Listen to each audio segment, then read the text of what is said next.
Today I'm making a built-in shoe rack, custom fit to my closet space, complete with LED lighting. Stick around for a step-by-step recap of how I did it. First, the baseboard needs to be removed where the footprint of the shelves will sit. I do this using a multi-tool, and a box cutter works great for scoring the caulk line to ensure I don't peel back any paint as I pry the baseboard off the wall. I now attach the blocking to the floor, using a 3/4 inch spacer between the baseboard before screwing down with construction screws. These boards are made up of 2x4s, which I ripped to 1 3/4 inches tall. Ideally, I would have liked to have 13 or 14 inch depth on my shelves, but given the tight space, I settle on 12-inch shelves. For this reason, my blocking extends 11 1/4 inches from the wall, leaving room for a 3/4 inch trim. Next step, I could start to break down the 3/4 inch sandy plywood sheets. Shout out to my friend Russell for lending me his DeWalt track saw to make quick work of these cuts. If you don't have a track saw or a Russell to lend you one, a circular saw on a straight edge will get the job done. But I was impressed with the clean cuts and how fast I could knock these out. There were a handful of gouges throughout the plywood, which I fill with plastic wood and hit all sides with a light sanding of 120 grit. Off camera, I lined up the side panels and made sure they were perfectly vertical with a level. I could then mark the positioning of the upper blocking and screw into place, making sure to hit a stud. Here I came across my first problem, in that the drywall is significantly bowed. You can see on the right, my side plate is flush, and on the left, I'm off by about 1/2 inch. The problem here is that my design assumed a perfectly square wall. Included in that initial design was to have the shelves butt up against the wall. However, the bowed drywall will result in inconsistent gaps across the shelves. My fix to the squirrely drywall is to add a 1/4 inch plywood backing, and to make sure everything stays square, I need to move the blocking to account for the new design. Now that my base frame is settled, I can screw the side panels into place before moving on to assemble the shelves.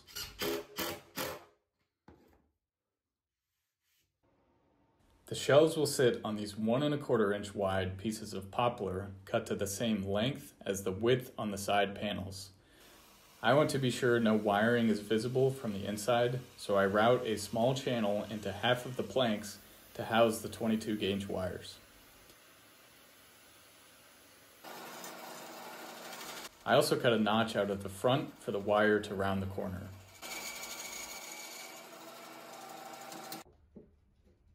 These spacers ensure that the shelves are spaced 12 inches from the top of one shelf to the top of the next. I make sure the plank is level from front to back on each side, and then set the shelf in place to check for level from left to right.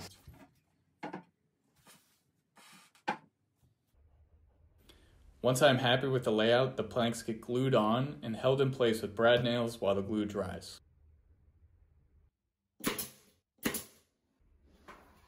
Now that I know my first shelf is level, the rest of the planks go in quickly, using the first set as a level reference.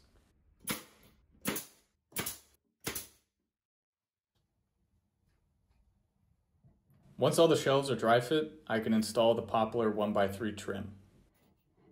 I again apply glue and attach with brad nails.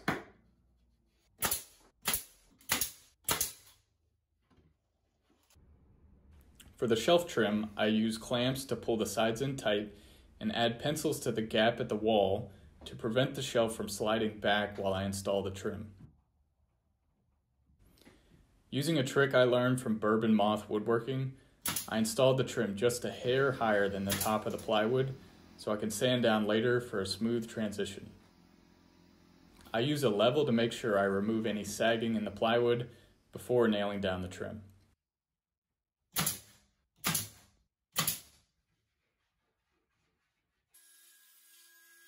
Lastly, I freehand cut the 1/4 inch backing, but opt not to dry assemble this piece as I can tack it on after paint.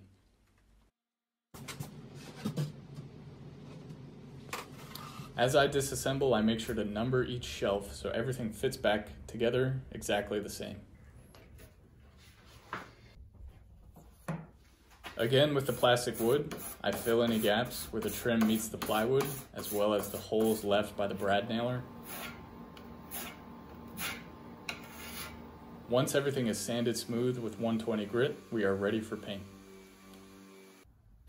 I'm using Behr's Kitchen and Bath Primer and finish with their water-based urethane alkyd enamel, which will all be applied with the Finish Max Super paint sprayer from HomeRite. This is my first time painting cabinets, as well as my first time using a paint sprayer. So I spent plenty of time researching the best technique, and I will walk through step by step what worked for me. First, I strained the paint, and after realizing how much time this took, I ditched the strainer on the remaining batches, and the finish still turned out great. I dilute the primer with about 10% water and give it a good stirring before adding to the hopper.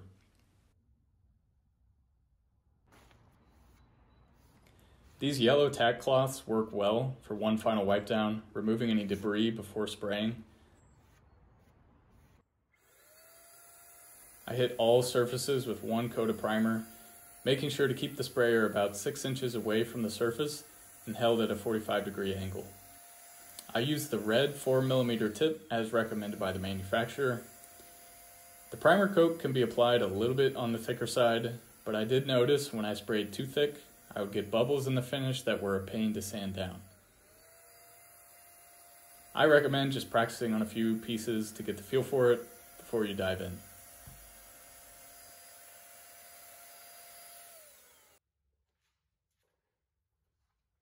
I let the primer coat dry overnight and then sand all surfaces lightly with 220 grit before finishing with 2 light coats of the enamel. Behr explicitly states on their can that you should not thin the enamel paint.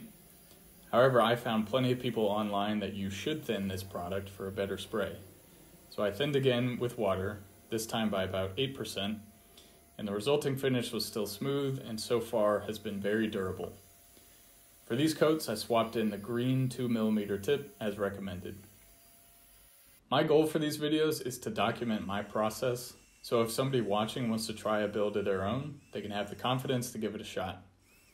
If you feel I've earned it, I would really appreciate it if you show some love to the subscribe button, and I will do my best to keep the content coming that you might find helpful, or at the very least, mildly entertaining. While the paint cured, I could get to work wiring up the LEDs. If you are looking to make your own illuminated shelves, I have all the materials I used linked in the description. First, I removed the wire that came attached to the LED strip. I strip and solder this wire to a strand of 22 gauge 2-pin wire that's length is roughly equal to the height of the shoe rack. Then I can apply heat shrink to cover the connection points. I will have 6 wires branching off the supply wire, and these branch off wires will transfer the electricity into the LED strips using these strip connectors that simply clamp on to the end of the wire. Now I can drill a hole into the side panel, lining up with the channel I routed into the planks on the inside, and then fish the wire through.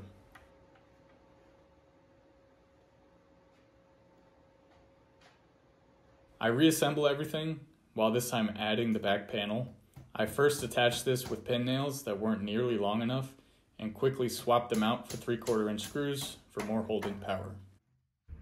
You can see a connection point on the strip light, that is the 2 silver dots on the left end, and there are cut points about every 2 inches throughout. Once you find the length you need, simply snip to size. Now I can attach the wires for each shelf to the supply wire with a 3-way connector. These clips will lock into place when squeezed with pliers, driving teeth into the wire to make the connection, and these would allow me to branch off multiple wires from the single supply wire.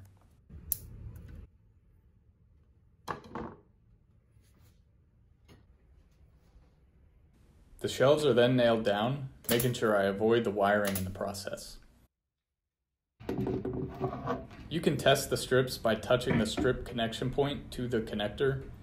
Be aware that there's a positive and a negative side, so you may need to flip the strip around to find the right position. From there, these are also clamped down with pliers.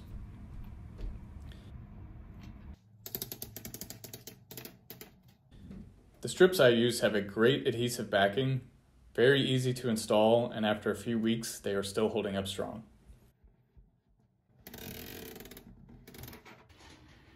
I came across one more oversight as I realized now that everything is assembled, the bottom shelf won't fit into place. So I trim about 1.25 inches off the end. I add a little more blocking so I have enough nail points and slide the sliver into place.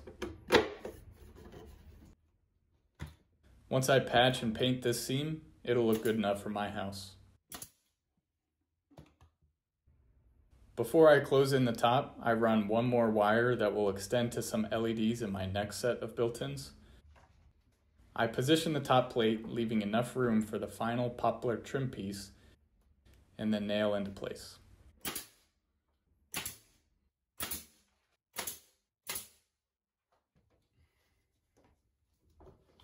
I made the final trim boards by routing a decorative edge onto some 1x3 poplar and painting. Once these last bits of trim are installed, I can fill all the holes with white wood filler, caulk all of the seams, one last touch up with paint, and we are all done.